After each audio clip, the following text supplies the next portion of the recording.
Kälte herbeischafft. Draußen sind 38 Grad, gehört. Ich habe vorhin schon spaßeshalber geschrieben, Strickmaschinen, die wir meinen, ist heute das Thema. Und tatsächlich, also hier links neben mir steht eine Strickmaschine, rechts neben mir steht Fabienne Serriere, die hier in Berlin arbeitet. Also ich habe ihre Biografie im Internet mir angeschaut, sie hat sie genau andersrum geschrieben. Sie geht sozusagen von der Gegenwart in die Vergangenheit. Deswegen fange ich jetzt auch ruhig mal dort an. Also sie ist hier in Berlin gerade tätig bei Sys11 als Systemadministratorin.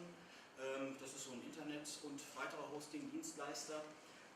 Aber das ist natürlich nicht alles. Wie üblich, kennengelernt haben wir uns im Computerspielemuseum, als wir unseren Analogcomputer dort ausgestellt hatten und sie verdächtig lang neben dem Gerät stehen blieb.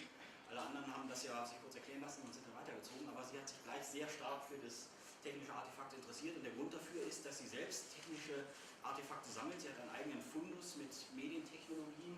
Das beschreibt sie selbst als eine Collection, die sozusagen als Hobby betrieben wird. Fabienne hat 2 Bachelorabschlüsse gemacht, einen in Musikwissenschaft und einen in Mathematik an der Universität Stockton in Kalifornien und hat dann ihren Master gemacht in New York City, auch heißt es Musical Technology Projects, also eine Verbindung von Mathematik und Musik, wie wir sie hier ja nicht ungewöhnlich finden. Sie schreibt auch, I would consider myself a musical mathematician rather than a mathematical musician. Also verbindet beides zu einem Thema. Sie hat heute Abend, und das sieht man hier links, eine Strickmaschine mitgebracht. Und diese Strickmaschine hat sie ganz im Sinne eines Hacking-Projektes umgebaut. Sie benutzt die als Datenspeicher. Darüber wird sie uns heute Abend erzählen. Der Vortrag ist in englischer Sprache. Meine Ankündigung ist auf Deutsch, das versteht sie genauso gut. Französisch versteht sie auch. Also wer sie fragen will hinterher, kann alle 3 Sprachen benutzen. Wir haben uns jetzt vorhin noch einen Vortrag Englisch und die Diskussionsrunde in Deutsch. Und damit will ich das mal bewenden lassen und gebe an dich ab. Hast du das Mikrofon schon eingeschaltet? Gut, dann bin ich gespannt. Vielen Dank, Stefan. I'm going to do this in English. Feel free to stop me at any time. It's a very American thing. Feel free to stop me at any time for questions or if you don't understand. This is a very technical knitting machine talk with lots of knitting machine terms, which I didn't know when I started with knitting machines either 2 years ago. So if I say something and it doesn't make any sense, it's probably because I'm using vocabulary that is very weird. My hacker name is Fabs, FBZ, so you can find me there everywhere on the net under FBZ. I have my own web address. There's more information at the end. And I like to hack a lot of things before we get into knitting machines. This year my projects are orchid growing cases, so automated plant growing devices with sensors and cron jobs for controlling all the plant watering, and antennas for low Earth orbit. So I don't just do knitting machines, but today we'll definitely concentrate on knitting machines. What you see here is my hacked knitting machine. It's a KH930 from Brother. It's from 1981. It's set up today as it is in the picture with a double bed. So it has one smart bed and one dumb bed. So the smart bed is the only one I can control. And that's, this side is the smart side, this side is the dumb side. Originally, this machine wanted a floppy drive. And the way you saved a pattern in it was with a TV and a joystick, and you would click each pixel for your pattern. You would save it to your floppy drive, and you would knit that same pattern all the time. The maximum memory size is 200 by 66 pixels, so this limited you to about 1/5 of a scarf. Then you would have to load in the next picture by hand. Obviously a very slow process, and there was even a time when you could buy floppy disks from knitting machine shops with patterns loaded on them, and then load them into your machine. So you were buying patterns that you didn't really modify; they were just came as static patterns. The modern way of talking to this machine before I got around to it and some other people got around to it was with a Windows program called Design and Knit, which costs about $400 US, works only on Windows XP, and the cable here costs $250, and this is a USB to serial cable. So what some really cool people did is they put together an open way of building that cable. It's slightly more complicated than your standard FTDI cable. It has a couple of jumpers sitting on the back of here. And what that allows me to do is allows me to talk to the machine, but then I need software on my Linux machine, because I don't use Windows, or my Mac or whatever, to be able to script a picture in. This worked really well for a while, all the proprietary stuff, and there's still many knitting designers that use Design and Knit. One of the problems is you can't rotate an image 90 degrees, so it doesn't have proper pixel mutation in 90-degree rotation, so very limited. Yes? What was not the television? The television was the original way, so before this came along. You had a TV, and you had an interface to your TV with a joystick. No, just a joystick, and then you would save with an external computer called a D100 or something from Brother, so a proprietary computer just to make a pattern using your TV as your monitor. It's about, yeah, early 80s kind of technology. So some of us came along and did some other projects, and I'm not the first one to do this. I'm building on the shoulders of giants, as we say in English.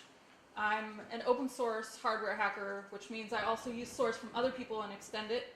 And the first time I hacked the machine, it's very prototypey in this image. It's come a long way since then. We were 3 people and we hacked the machine in 3 days. What we did is we went ahead and added something more than just being able to talk to the machine. We also added a way to push the buttons remotely, because it takes 15 button pushes to load in a new floppy image. And if you remember, I said 200 pixels, which is, that's the whole width of the machine, is 200 stitches. 200 pixels by 66 pixels. And if you have to load that in, I don't know, this is 3 images that are loaded in. If you have to load that in each time, then you're losing a lot of time pressing buttons in between when you could be knitting. So decided to hack the button matrix. These are my notes from when I hacked it very late at night, so you can tell my handwriting's very messy. But we, and that's Travis Goodspeed, Arjen Scherfnis, and I in Amsterdam 2 years ago, needed a way to control the button matrix. So I beeped it out with a multimeter. Anyone can do this. This is like the most basic hardware hacking you could do. Very simple, looks complicated, it's just a bunch of numbers to say what's connected where. So what makes it really easy is if you take a scan of the board you're trying to hack, and then you make notes on a piece of paper. That makes it very simple. So this is what it looks like inside. I'm not going to open it up today. That's the bottom of the board. And where we soldered in, you can see where the ribbon cables are coming in, and the ribbon cables on the top. So it's a very simple add-on hack with a bit of glue code. Who here does scripting in Bash? A few people. So this is not super complex. This is like beginner Linux stuff. You could figure out how to do this. This just says, take someone else's code, run it, wait for this to happen, then run this, wait for this to happen, run that. So it's a set of instructions, very simple, taking Steve Conklin's original code that Lady Ada and so Lamore Freed and Becky Stern had used with this hacked machine. And then added onto it our button matrix stuff, added onto it a bunch of other functions, and put it all in this wrapper. And And we decided to, as you saw in that first picture with the really ugly prototype board, so this ugly prototype board here, we decided to produce it so that other people could use it. So we released it as open source hardware. And what's cool about it, it's this is to push the buttons on the machine. It's a row and column matrix button pusher, not specific to knitting machines, could be used for anything that has a keypad. So if you have an old phone or an old computing device where you just need to push buttons in a specific order and you don't have time to hack the whole thing, this is your thing. Because there weren't any online, so we released it as an open project.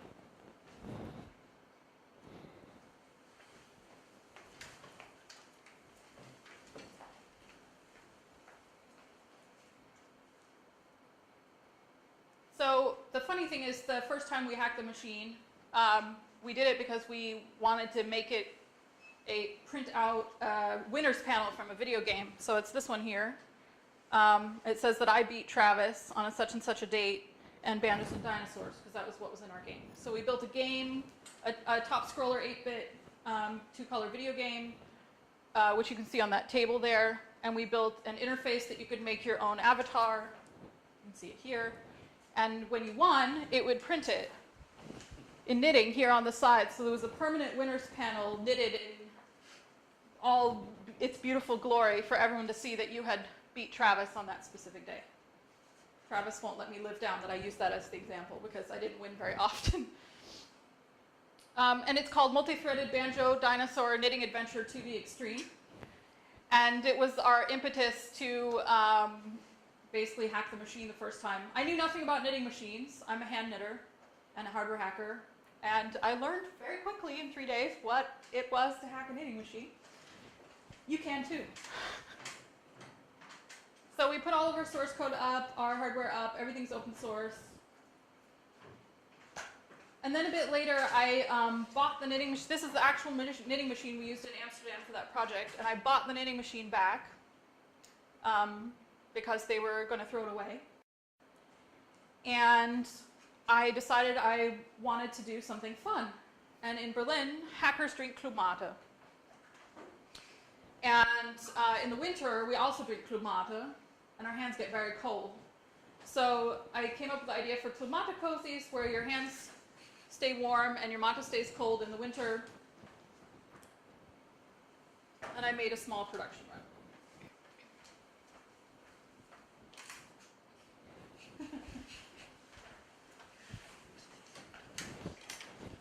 So this is obviously a joke product, but I made 35 of them. It took me a month and a half to make 35 full time.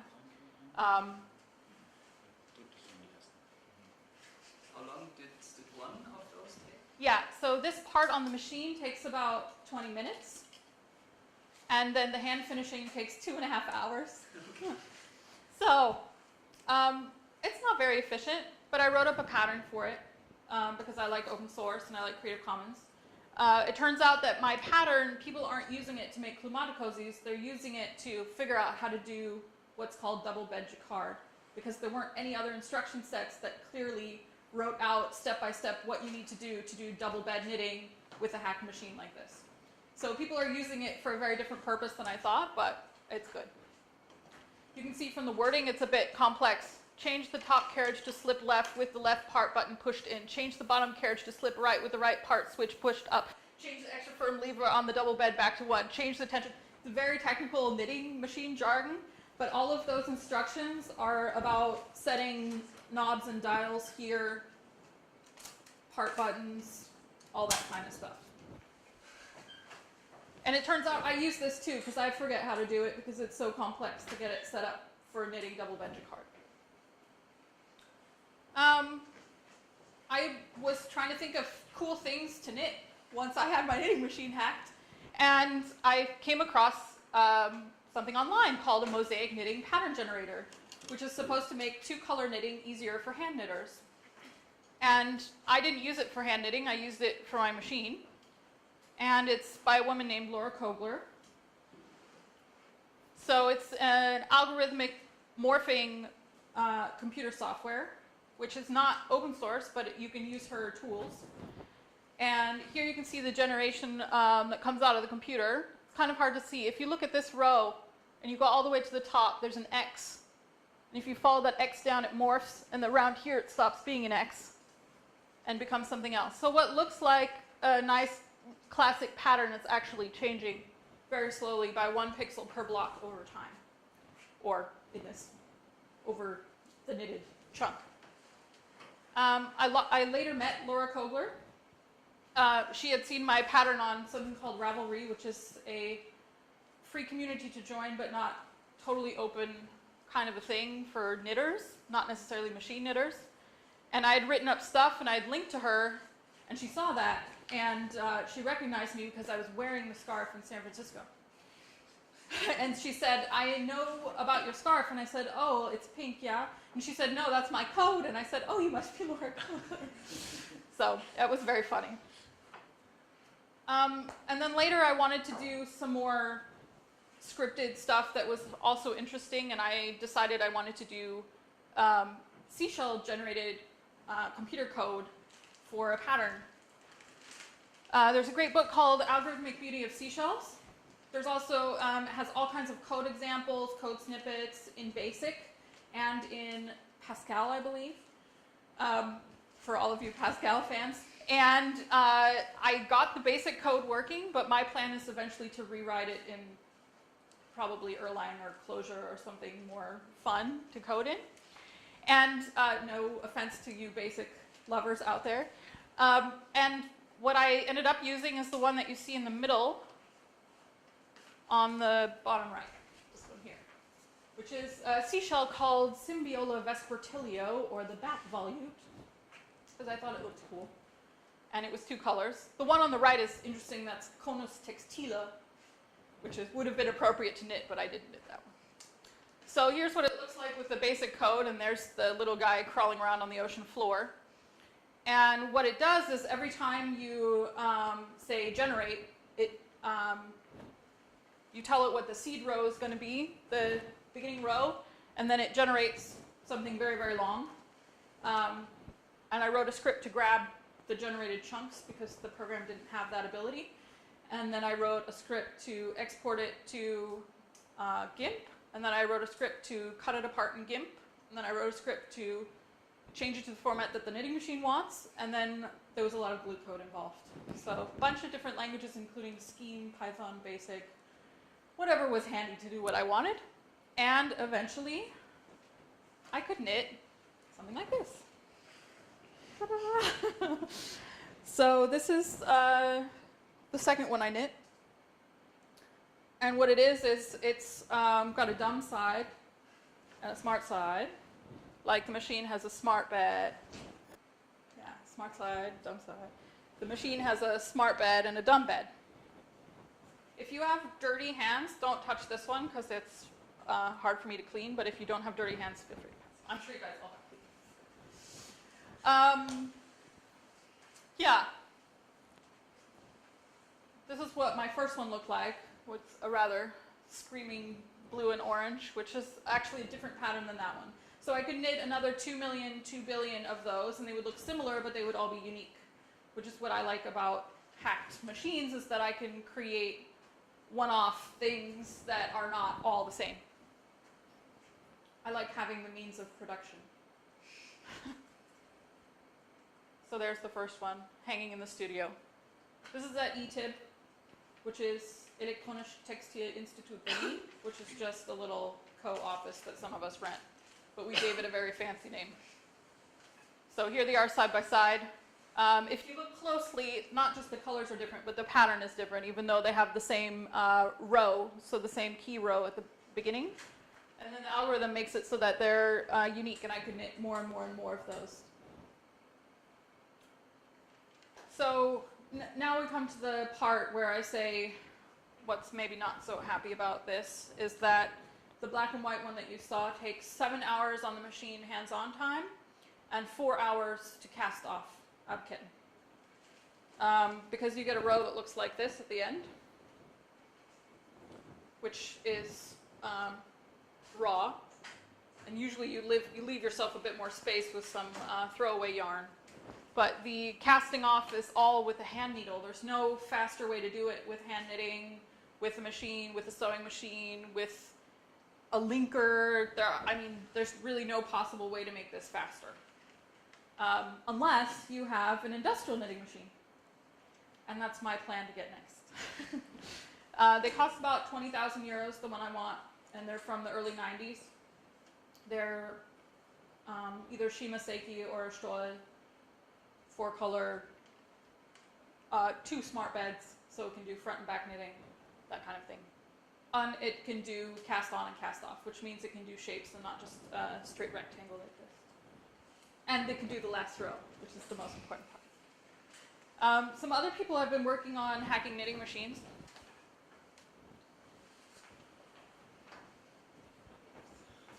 Here, you get some fun stuff too on this side. This is a hat that I didn't talk about, but this is a hat that has a different pattern inside than it does outside.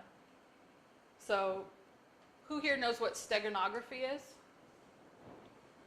It's a way to hide data, usually in an image, but in some kind of file format that you're not expecting. This is a steganography knit thing where I have what I used a random triangle, but I could use my PGP private key or something that I want to take with me across the border, have it be inside my hat, so no one could even take a picture of it.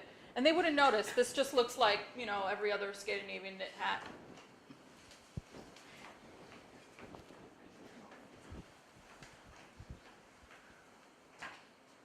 So other people, not just Markine and Varvara Gulieva from Spain and Estonia, put together something funny.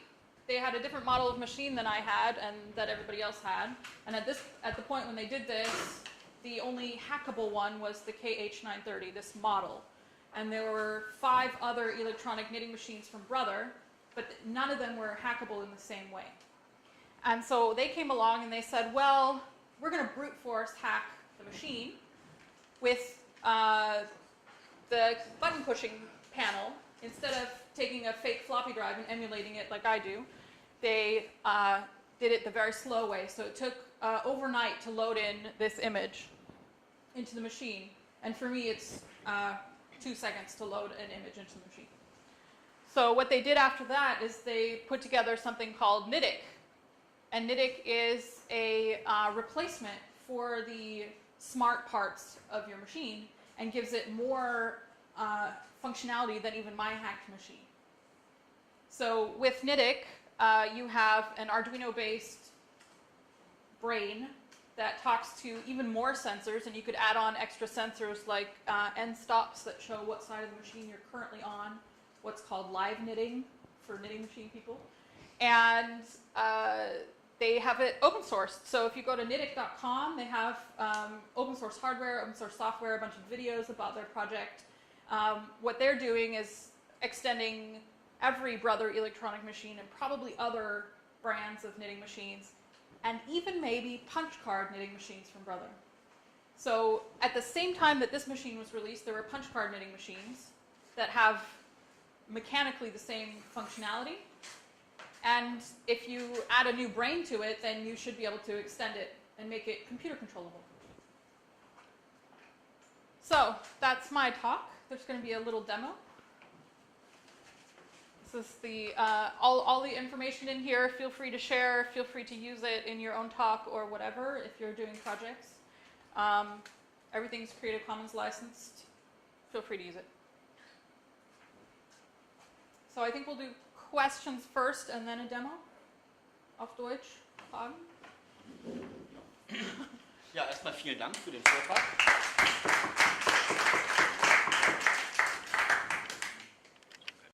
Painful part.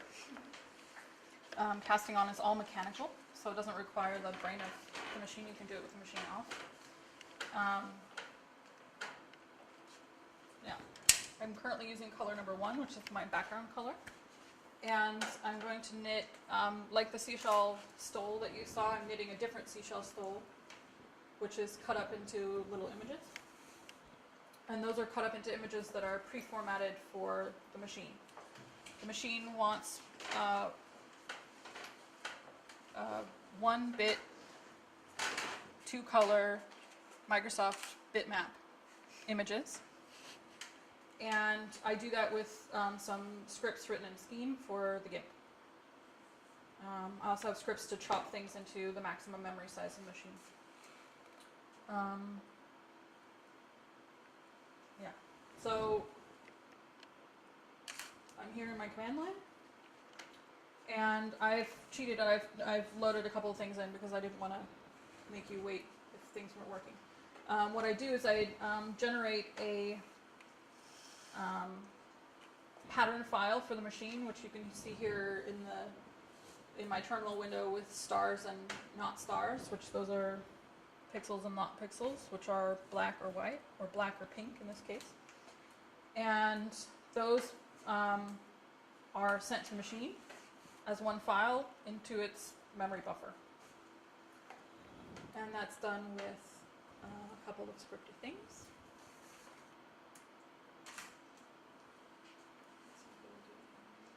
So I have this script that I just ran, which is generating it and filling it into a buffer that is the same shape or the same size as my image. So I first have to, on the machine, make an empty container, save that empty container with my fake floppy drive onto my fake floppy drive over the, with a command that is clear 552 step, blah, blah, blah. That goes into onto my laptop, and then I fill that container. So that's what I've just did. So that's how far we are. We've filled the container with an image that I want to knit. It knits from the bottom up. So if you're doing an image, or if you're doing something like my scarf, which goes down like this, I turn it upside down and I chop it into pieces, and I start with the bottom piece and work my way up. So this piece fits on top of that piece, which fits on top of that piece, which fits on top of that piece. So this very last one is knit also bottom up, and that's why it's shorter than everything else, because it's the last little chunk of the scarf. Double bed jacquard, I didn't really talk about this in the talk. Double bed jacquard means I can knit arbitrary colors without the knitting falling apart. Knitting has a property that if you knit big blocks of one color and then you knit a different color, then the two parts where those edges are don't stay together if you knit it on one side. So if you have, I don't know where the little black and white chunk of the Wolfram stuff is. On the inside, there are all those threads. Oh, here. So this is what it looks like if you knit with one side. So you have all these threads on the inside. And what I'm doing with double bed jacquard is I'm knitting a backing on this, but the backing also has the property that I don't need to change colors really often. You have that one-sided thing always in the little, I don't know, these little things that give the info about your shirt. Yeah. If you turn it around, you have the same thing, right? They're woven, but yeah, they have the threads on the back. With hand knitting, it's a lot easier to do this kind of knitting than to do something with the backing. With hand knitting, we call it double knit. With knitting machines, we call it double bed jacquard, which has nothing to do with jacquard's weaving looms. Looks similar, but mechanically is very different.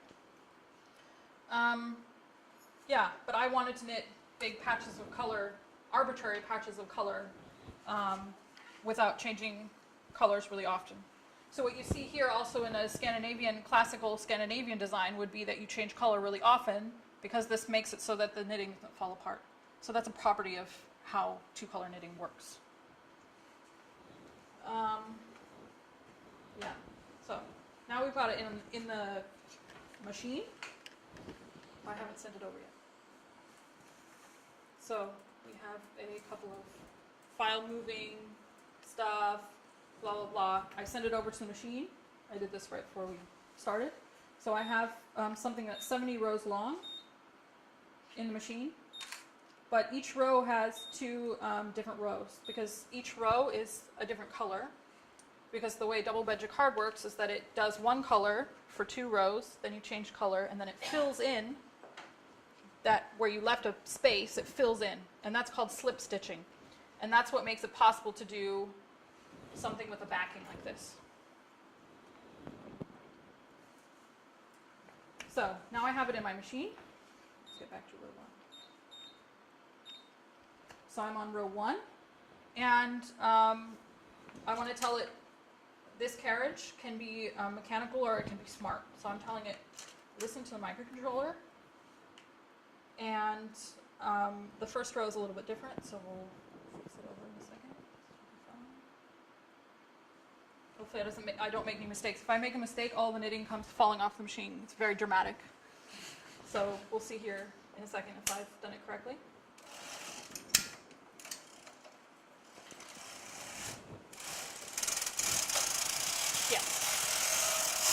So it's pre-selected. This is the first row. This is the row you see down here since it's knitting from the bottom to the top. So it's blinking because it says, well, you're on row 1, color 1. And now I need to set it for the main event. So this is the way it'll stay for the rest of the time, which looks complex, but all it's saying is knit every other stitch with the lily buttons, which says knit every other stitch, to make that checkerboard on the background. This is the dumb mechanical bed. And this is just a tension setting for that. This one says slip in every direction. And this is telling me what color comes next. So if I turn the carriage around, it should tell me to change to color number 2. That's good.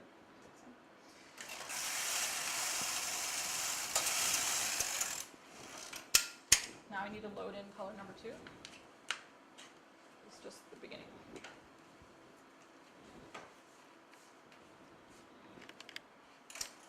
A little bit fiddly, so that's a little bit of a special little tool.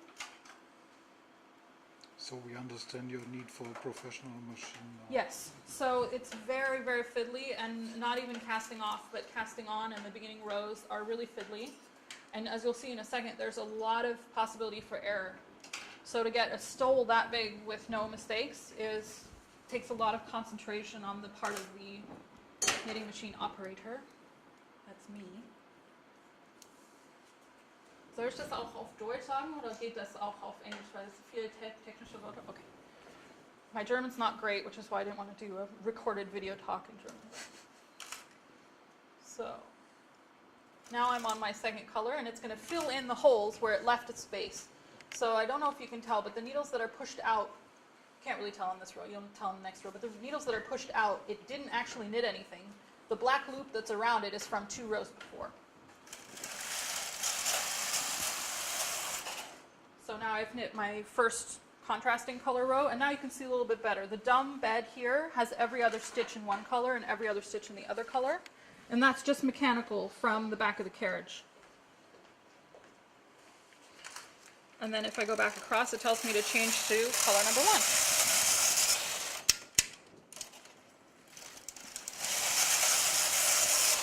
So what it's doing is it's pre-selecting for the next row, which is special mechanically to Brother machines. The other machines that were out at the time select for the same row, which means you have less possibility as an operator to do something interesting with this bed. Because if it's pre-selected, I can, by hand, select the exact opposite. So these are sticking out. I would stick these needles out, I would stick these needles out, this little chunk here, this little chunk here, and this little chunk here, and I would have the exact opposite image on the back side. So I would have what I can do with hand knitting, double knitting, 2 smart sides, but this side would require hand manipulation by me. So the dumb side is always controlled by hand. You always have to change. Right. If you wanted something interesting on the back side rather than the checkerboard or stripes. Okay. It can do stripes, double stripes, or a checkerboard. Okay. That's your extent of it. The problem with the stripes is that it stretches out your image on the front side. So the checkerboard is the actually best one for arbitrary 2-color knitting.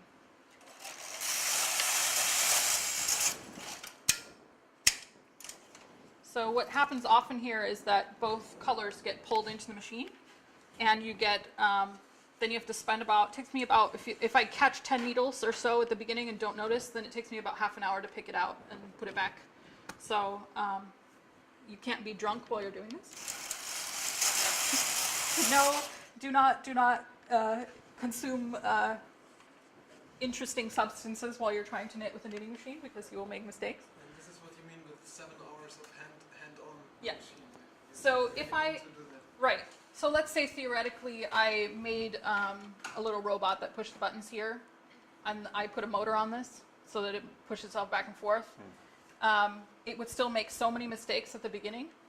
So for that stole, the black and white one, I had 20 mistakes along the left-hand side I counted, where it took in both threads. So I would have to redesign this mechanically. I would have to build a new color changer for it to be less buggy, physically buggy, to be able to do that. And the problem is that this machine is now so hard to get on eBay because it's open source about everything that you can do with it. Its price has spiked and the demand has gone up for this particular model. So I wouldn't be able to make enough money knitting objects on it to be able to buy a new one before it broke. So for me, it makes a lot of sense to jump directly into industrial knitting machines. Which, interestingly, who knows what Stuxnet is? It was a actual hacking, physical hacking, through software, adding extra programs to a centrifuge in Iran that caused centrifuges to spin out of control. That's Stuxnet. Using something called Siemens Series 7, which is the programming language for the physical mechanics of the hardware of the uranium centrifuges. What's interesting is that some industrial knitting machines also use Siemens Series 7. So I could also build exploits in the style of Stuxnet, if you will, to knit what I want and to propagate like a worm through industrial knitting factories throughout the world. Is that more hacking for you? The possibility is there. That's what we have the technology for that. That's what's crazy. I don't find Siemens Series 7 programming to be especially interesting, so I would probably write my own code to extend an industrial knitting machine and not use S7, but that's just me. What's interesting is Siemens Series 7 has 2 full sets of calls in German and in English. So if you find an exploit for the German one, you can exploit an English Siemens Series 7 setup because it already has all the German calls built into it separately. They're not the same, there's no pointers or anything. Those are actually 2 language calls built into the machine. They didn't really exploit that with Stuxnet, but they sort of arbitrarily did that with some of the code space. Interesting hacking work. Very bad. A lot of people were killed in the extent of it. So Iranian engineers and stuff by drive-by shooters, which I don't condone. So I'm excited about the hacking, but I'm not excited that they used it to harm humans or science. Just want to make that clear.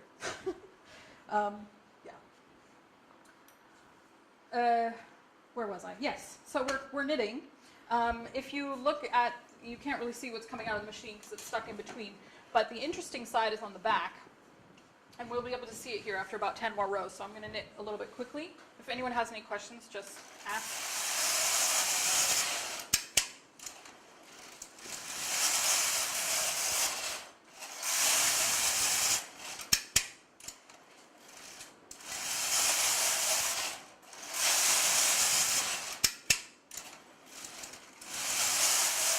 Some people have called knitting machines the exercise program for knitters because it requires you to get off the couch and move. The woman who sold me this machine in the north of Holland was very interested in what I wanted to do with the machine. So I tried to explain that we were building a video game and we wanted to do an output printed out in knitting, and she said, well, you'll need all these parts. Here's the external computer and the external floppy drive. And I didn't have the heart to tell her that I wasn't going to use any of those very difficult to get parts. I was going to do it all in terminal emulation with some code. She was still knitting on it when I arrived. And she had what's called a garter stitch carriage, which is used on the single bed, which is a little motorized carriage. It's the only motorized part built into this machine, which can do links, rechts, or a pattern, actually, in textured knitting. So this part is done with my motorized carriage. This chunk here took 30 minutes, so it's very slow. But it's possible if you want to do single color textured knitting, arbitrarily controlled. How often do the needles break? They bend, They bend. Okay. which can cause problems in the carriage. I'll show you after I've done a few more rows here. I'll take the carriage off. Mechanically, it's rather interesting, the carriage underneath. And so you can buy now replacement needles for the machine.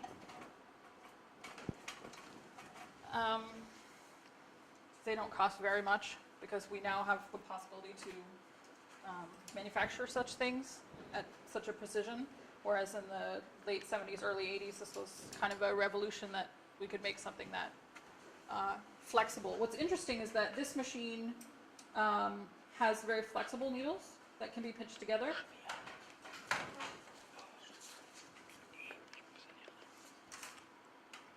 And that's what allows you to do lace knitting. So lace knitting is actually to make the holes in lace on a knitting machine. You're transferring stitches so that 2 stitches are together on one needle and making a hole on one needle, so one needle has no knitting on it. And the way they do that is by pinching the needles together and transferring stitches in a series of movements. So bitwise operations, moving things bitwise. You have to take one pass and then a second pass to move a stitch two needles over. Not all consumer knitting machines can do lace knitting because they don't have that property of having bendy, flexible needles. I don't use it for that, but if you were going to do cryptographic lace underwear or something interesting like that, then you would do it that way.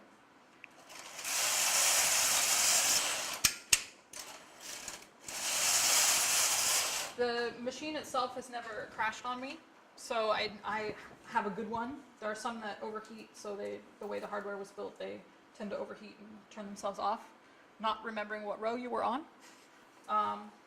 So some people take notes of what row they're on physically on paper as they're going, but my machine doesn't have that property yet. Some people say storing them in sunshine.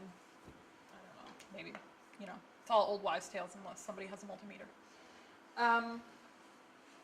Weighting is really important on knitting machines. So if I don't have something continuously pulling on the knitting, it will get all caught up into itself. If you buy a knitting machine, don't test the carriage on it right away because it will probably have a very broken sponge bar. And a sponge bar is the thing that goes, can't really see it, but it goes underneath here. It's what presses down on the needles here. And on an older machine, usually the sponge is dead, so all the needles are kind of pulled up to the top, which gets them caught inside the carriage if you try to run it across, and you can permanently damage the machine. And you have zero working machine, and you would have to buy a new machine. So if you buy a knitting machine, don't test the carriage. First replace the sponge bar, which is really cheap, and then test it. A lot of people who are selling knitting machines don't know if the machine is working or not because they got it from someone who passed away, unfortunately. And I got a knitting machine that way, and the woman was like, "Here, I'd like to show you." I said, "No, okay." "Oh, but I don't really know." "Yes, just fine. I'm buying the machine." Take it home. Thank you very much. She said, "Yeah, but you don't want to try it first?" And I said, "No." No. Yeah, just be very careful about that. Are you still in contact with her? No, she was a nice woman on the edge of Berlin and Pankow. Not this machine, but the one in the Netherlands. The lady in the Netherlands who sold me this, I'm also not in contact with, but I don't even think she had an email address. She had a landline phone number. She had 7 knitting machines set up in her house with various different brands and models and all different kinds of projects. And her husband said, please take more than one. And I said, "I'm sorry, I only have need for this specific model." And he said, "But you sure you don't want that one? What about that one? Isn't it good?" I was like, "No, thank you." And I'm also a spinner, so I do Spinnrad. I spin my own wool. And I was showing her some gloves that I had hand spun, and he said, no more hobbies. Don't show her what you've done, because she'll become obsessed about it. So yeah, it's addictive, like knitting is addictive, like hardware hacking is addictive, like coding is addictive. Fun.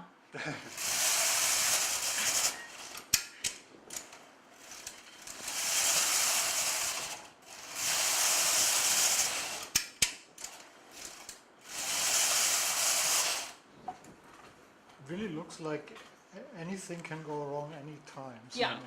Yeah, and it can, and it does usually. Okay. So the trick is buying really high quality yarn that is meant for knitting machines specifically.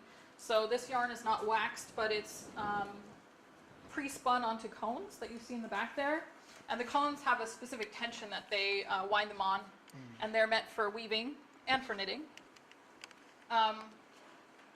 When you buy weaving wool, usually it's not waxed.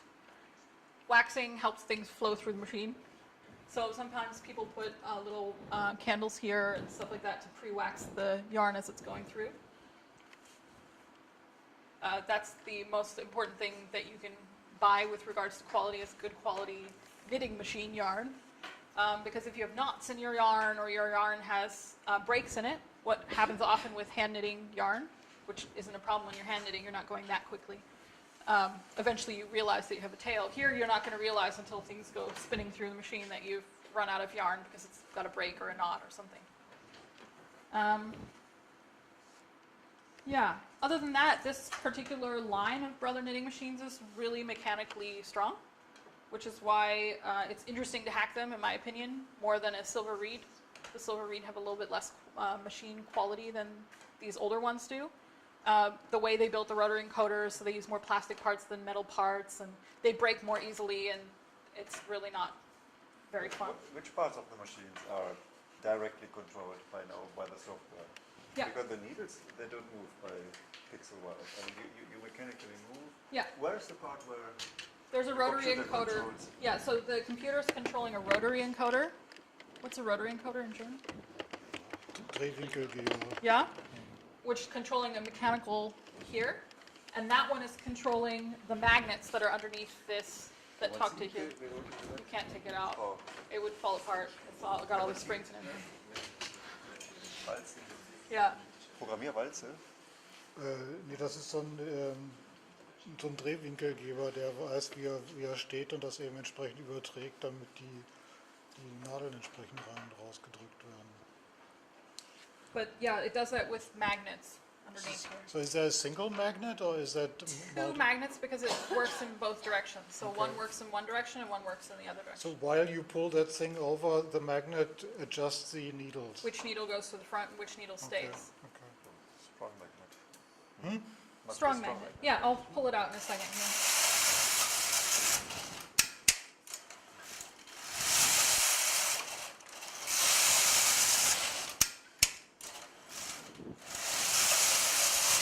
And if you do that by hand, how much faster is the machine? Yeah, so double knitting by hand in this width is considered crazy. Okay.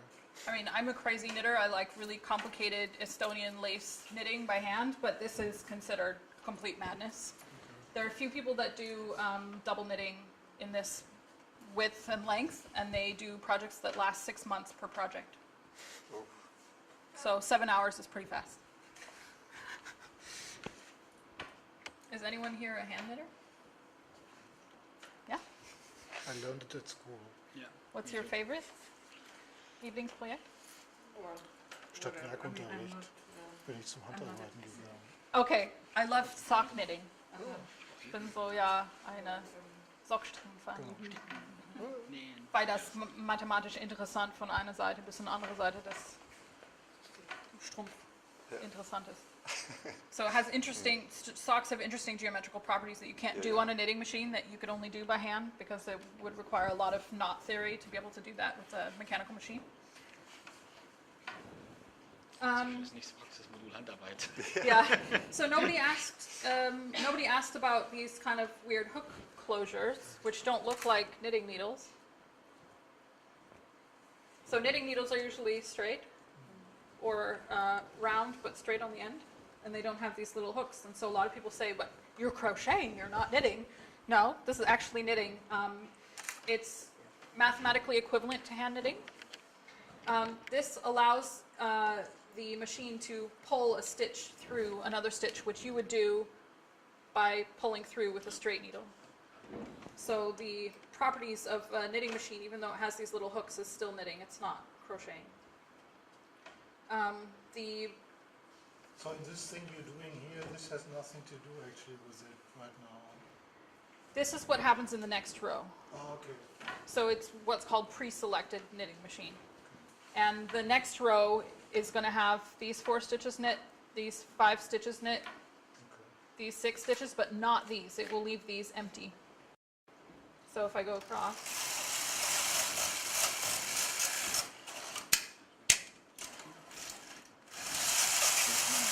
easier to see with the pink. So the pink is going to have 4 stitches here.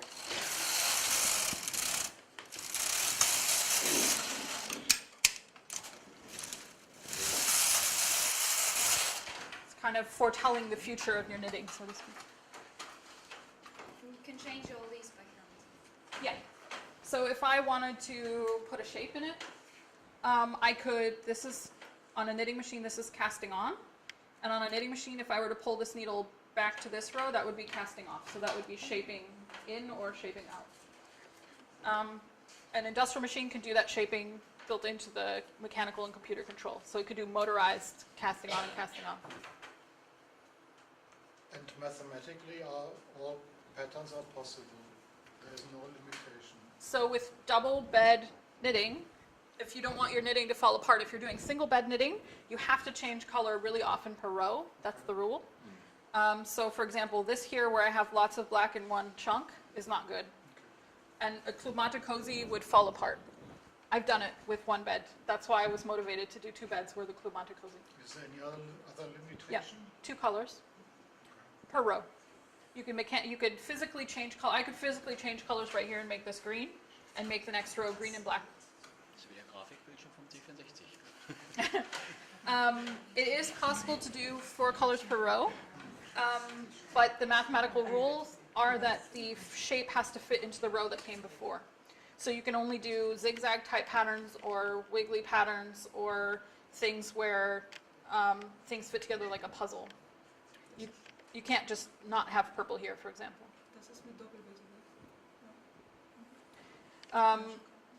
This is, yeah, double bed jacquard. This is very, even more time consuming than this because I have to change to 4 different colors and pay attention to which color comes next. And it has a very weird property that it becomes very ripply on the back because it's holding space for all the other stitches. This one is in off by 1 error. This is a knitted manifestation of an off by 1 error. An actual computer off by 1 error. I started the carriage on the wrong side. So this is wrong, and that one's correct. So this is a physical image of an off by 1 error.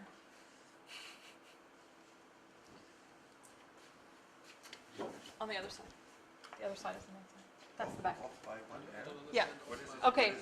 An off by 1 error is when you start counting at 1 instead of 0, which means you were on the wrong, your bits got flipped the wrong way. So that's what this is. Hackers use off by, hackers use off by 1 errors to exploit code. So they write programs taking advantage of the fact that somebody started counting at 1 instead of 0, and they put special information into that 0 bit. In interlaced TV, you have the same problem. The code image. Yes, this is very similar to that, but analog. Yeah. Zwischenzeilenfehler, also wenn die vertauscht sind, die beiden Zeilen. Or when you have the other good example of that is when you have a speaker and you have it patched backwards and it sounds weird. Phase. Yeah, so the out of phase, this is the same thing. This is the physical out of phase problem. Should I keep knitting or? Yep. Okay. And are people still interested in knitwear? I mean, like. Yeah. So it's interesting.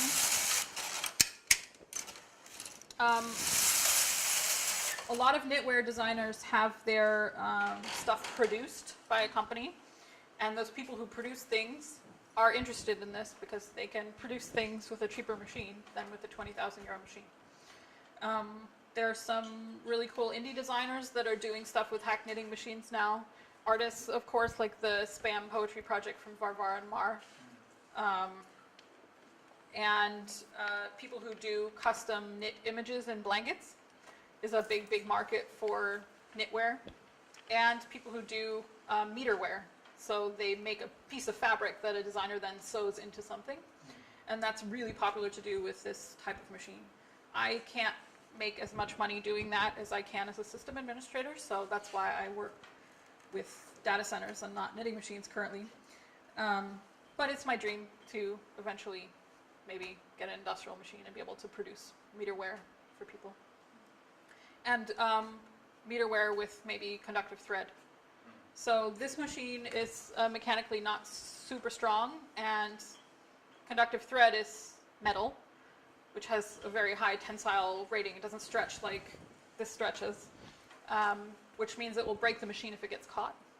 So with an industrial machine, I could knit capacitive touch sensing patterns into my seashell stoles that knows how much of your hand is in contact with what part of the pattern, for example. So really, so you basically knit a sensor. You're knitting a dumb or a very simple computer sensor. Could you knit with stainless steel thread? Yeah, that's what I'm talking about. So Yeah. that's a conductive thread is stainless steel, usually. And an entire fabric only made out of that? You like could. Like the Stuart like the RFID blocking wallets, for example. Right. So you make a Faraday cage dress or Yeah. something like that, yeah. That's totally possible, but probably you don't want to do it with a machine that costs this much. You probably want to do that with a punch card machine or something that's pretty cheap in case you break the machine. Okay, now we should round it off before we change to Good. Leonardo for drink.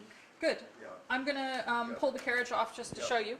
So we're losing the end of our knitting, but that's okay. I just want to show you the back of the carriage. So this is what mechanically is going on in the back, which the Japanese had the only ability to do at that kind of a precision level. You'll see that it's a mirror image because it uses one side in one direction and another side in the other direction. So this is only used this way and this part is only used that way. So it's basically a pathway for the needles to go through. It looks rather like an analog computer. It's very similar, right? Yeah. And here you have the magnets. And here are what my switches just basically move levers to change the path of my knitting needles.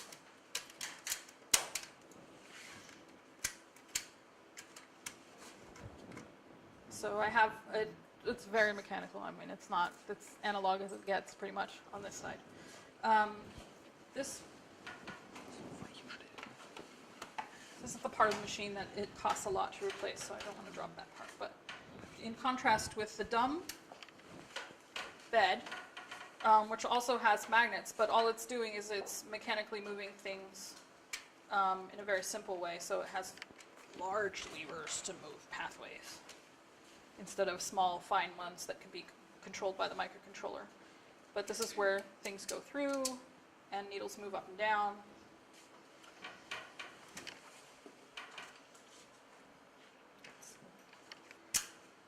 That sort of thing. So it has a lot less functions than that one does, obviously. Does anyone have any more questions? Okay, I could go on for 50 years with weaving and So knitting. will you join us for a break? Yes, Yeah, I okay. will. Then we can ask more questions. Okay. Thank you all for your time. I